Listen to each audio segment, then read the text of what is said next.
Hi everyone, my name is Kristen and I will be discussing improving superior-subordinate communication.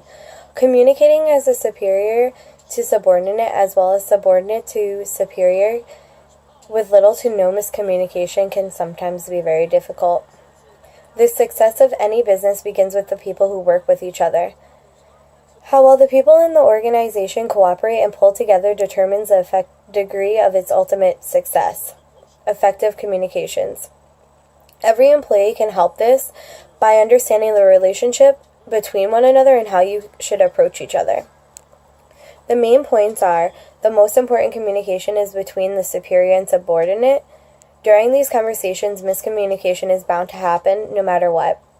There's a lot of research that shows the fact of superior-subordinate communication being one of the most important as well as the most misunderstood.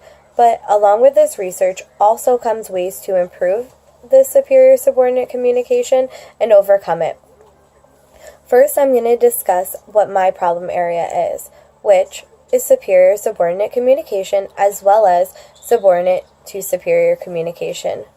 The reasons why we have this type of problems in communication is the type of relationship between the superior and subordinate. Sometimes they don't get along personally and they may not like working with each other, but they have to. Another one is the difference in experience and knowledge can cause misunderstandings.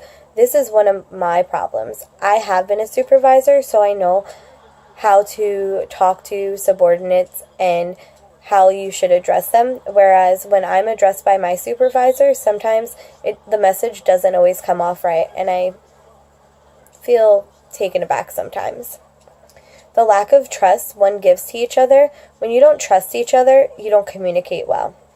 Your body language and hand gestures can also come across in a negative way.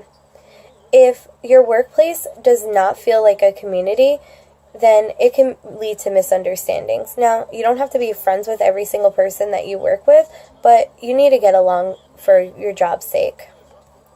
Now, I will discuss the different ways to improve the upward and downward communication while eliminating the miscommunication.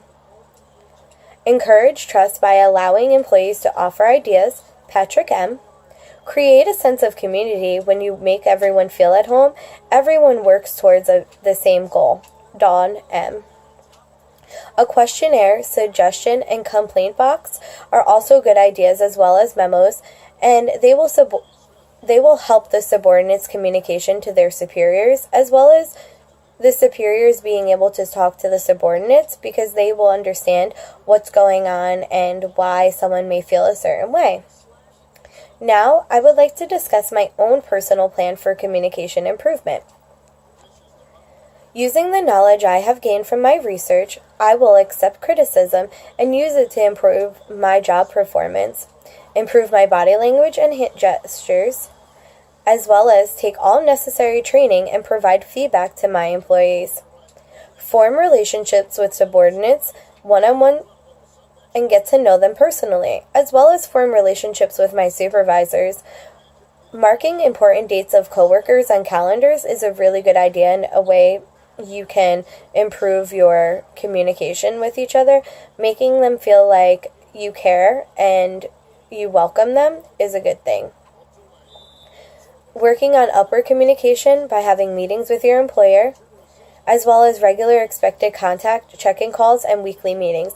These will help superior and subordinate communication as well as the subordinate-superior communication because you're able to discuss what's going on and meet with them on a weekly basis and discuss anything that may be bothering you or maybe bothering them. In conclusion, we've all been in a situation where communication hasn't been communicated the correct way. Could be anything from your personal life to your job. Now, I hope my research and my plan for improvement will help me in my future goals. Remember, communication works both ways. You cannot expect someone to know something unless you tell them. Now I'm going to review the main points. The most important communication is between the superior and subordinate. During these conversations, miscommunication is bound to happen. As a former supervisor and someone who plans on being a director of a child care facility, I need need and want to work on my downward communication. Furthermore, my upward communication needs improvement as well. I have now spoke about the research that supports the fact of superior-subordinate communication, and it's important, as well as most misunderstood, and the research that shows ways to overcome it and improve the communication between the two. I hope that you can take something useful from my assignment and use it to improve communication in your own personal employment. What I want to leave you guys with is the faults of a superior person are like the sun and the moon. They have their faults and everyone sees them. They change and everyone looks up to them. Confucius.